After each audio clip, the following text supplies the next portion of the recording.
What is happening, guys? Welcome back to another video at Wicked Garage. As you see behind me, I have my Ford F550 that I am prepping to pretty much paint and finish. We'll go through everything that I'm doing and my plans for this weekend. Obviously, this is Memorial Day weekend, so I have a little bit more time. So let's get right into it. Before we do, hit that subscribe button so you can pretty much stay alert on whenever I put a video up. All right, so as you've seen in the last video, pretty much the IPR valve was shot. We replaced that, everything starts, runs good. Ended up taking the oil filter out and it was very clogged. So that leads me to believe that the oil cooler is probably clogged up as well. So we're gonna replace that and all that stuff in the next video once this body work is all done, as in the Raptor liner, the primer, and all that stuff. I need to get this done so I can get it to paint, so that it can get painted and it can have time to sit. I do have some mechanical issues that I have to address, which is, as you can see, I have a piece of cardboard underneath. That is my PTO hydraulic pump seal that's leaking. So I got a whole new seal kit for that, as well as the oil cooler, the gaskets, the oil filter, and the standpipe that's in the oil filter. That is all going to get replaced, and that'll be a nice little fun video to do. But as I said, we are doing body work. So I just got done doing all the inside of the cabinets, and they are all sort of sanded, scuffed. That's all I really need to do. I'm just putting Raptor liner in there, so it's not a big deal. It's going to be white Raptor liner on the inside. Just keep the light, you know, if I put lights up here, it'll be a lot brighter in here than just a dark gray cabinet. You can see we have bare metal and everything. We also stitch welded everything here. So I have to put seam sealer on all of these gaps. Guys, as you can see, all the seam sealer is done. Not meant to look pretty. I'll clean it up after it dries. It is sandable, so I'll sand it smooth, and pretty much anything inside these cracks are good. I went around, I sealed all of the gaps around everything, as well as in here and the other side. So you can see all these gaps for the toolboxes and everything have seams, so you just put seam sealer in there. We took out the previous seam sealer, and we're just pretty much replacing it, so that'll get hard and we don't have to worry about it. It's still a little bit springy once it gets hard, so it's not fully hardened, but it's just enough to for any boxes or anything to move around.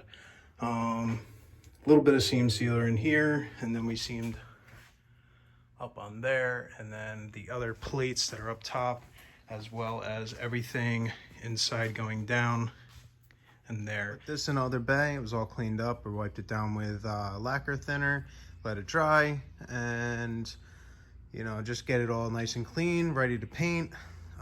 Everything's pretty much wiped off. All the seam sealer is good. Sanded off any imperfections in a seam sealer, you know, going out past the seam and everything.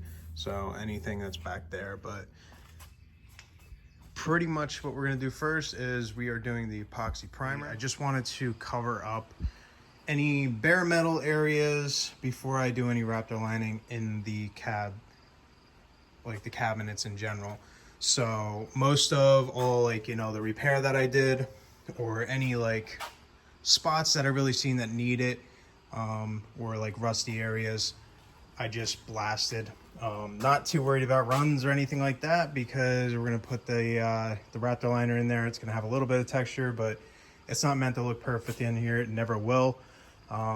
There's gonna be a lot of nicks and, you know, grease marks maybe, or scratches.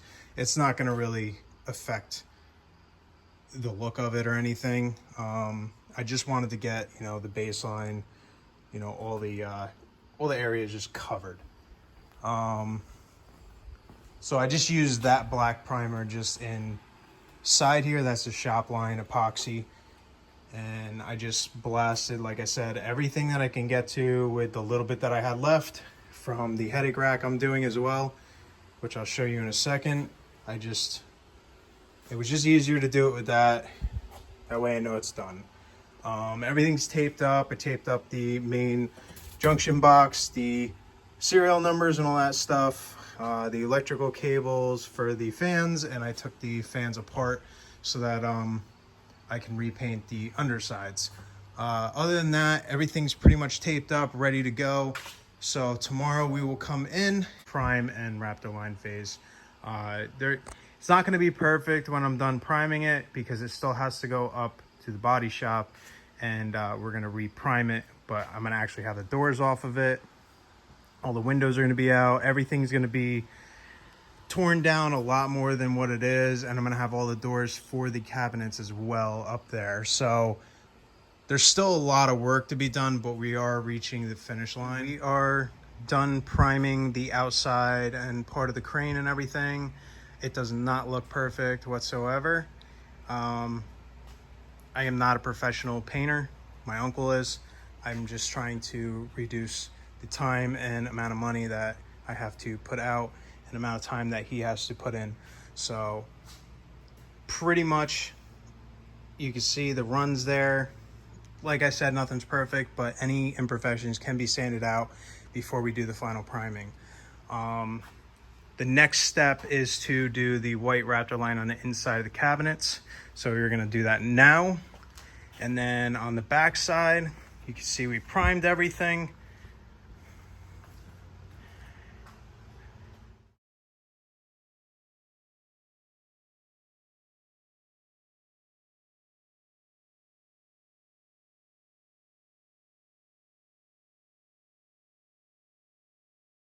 So you can see everything is primed.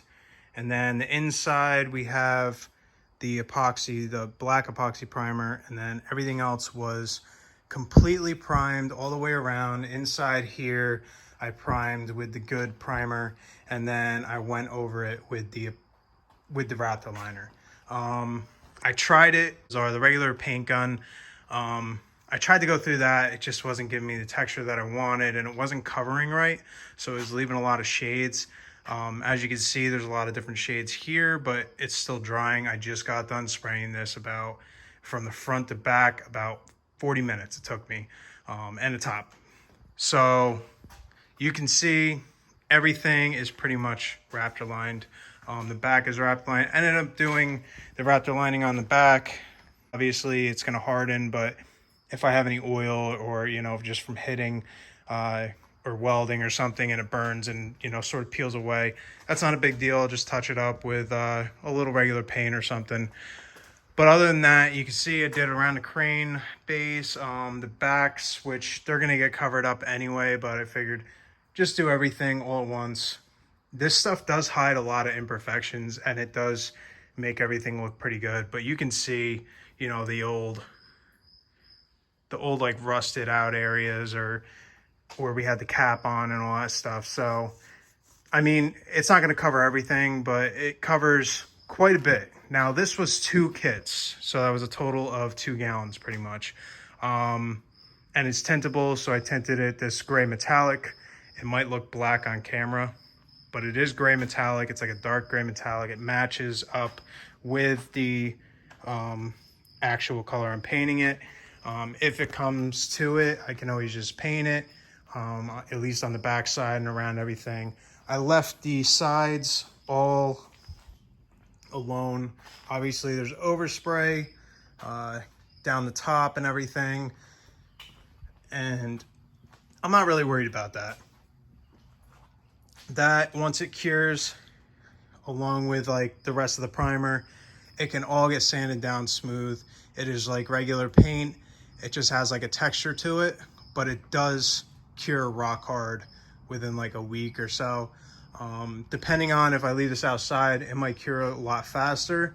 But that's the whole reason why I primed the whole truck. But I still have to go in and do all the Raptor lining in all the cabinets, as well as underneath the body.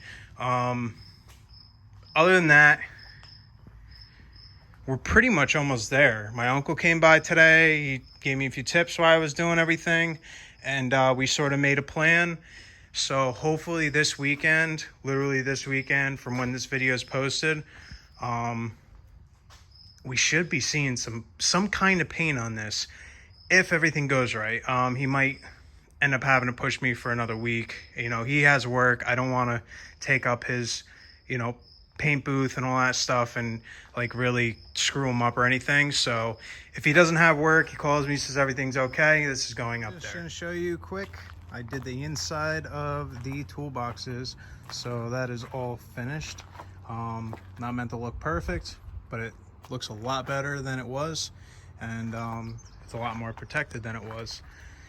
So there's still a few things that need to be done. Obviously, we're gonna have to resand all of the primer and everything, get all the runs, get all the overspray from the Raptor liner and such, you know, pretty much gone and nice and flat. And then we'll put new primer on before it gets painted, and then it can get painted.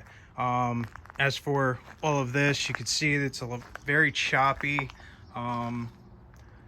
What happened was I used a light primer, and I didn't realize I was doing a dark color. It didn't dawn on me until I started spraying. Obviously, a dark color over light color is kind of hard to cover, and vice versa. A dark color with a lighter color going over it is very hard to cover. So I didn't want to go too crazy. This was already about 2 kits to just do this, and it was also 2 kits to do the inside the cabinets. So what my plan is with the back side of this and you know, all that, I'm going to sand it when it gets to the paint booth, and I sand everything else, and then we will paint pretty much everything the gray metallic from front to back, cab, body, doors, and then obviously we have separate colors going on the crane, the air compressor, and then if you did see my other video when I built the skid, you can see sort of my color scheme that I'm going for. It's a gray and orange. So just showing you around what I did. Everything's nice and coated, and obviously the toolboxes, like I said, are going in these 3 cabinets, and then we have reels going in that cabinet. I still have to make a little slot for the extension cord, and other than that, it's very close. We just have to get the epoxy primer all over the frame and inside the back compartment and underneath the cabinets. Other than that, pretty much this truck is ready to go to the paint booth, and everything can be sanded and it can get painted. Actually, sort of see, this is the color I'm going to be going for. It's not the greatest right here because I sort of just sprayed it on, but it's a cool little color. It's a gray metallic. I did the trailer in that. That's my color scheme, and I'm sticking with it with everything. I think it'll be really cool when you guys see the finished product and it's all lettered up and, you know, everything's sort of coming together. You'll see that in the next video. But with that, thank you guys for watching. Sorry for such a long video this time. There's just a lot to cover. I want to give you as much as possible, you know, what I'm going through. This is a big process. This is a lot of time. A lot of money has been into this, and I just want it to look the best possible, but I'm not perfect. Nobody's perfect. And, you know, I sort of want you guys to go through the process with me and see, you know, step to step on how everything's built, how I did this truck. And yeah, so I appreciate all of you for watching. If you're new to this channel or you like my content, consider subscribing. So thank you guys for watching, and I'll see you in the next video. Peace out.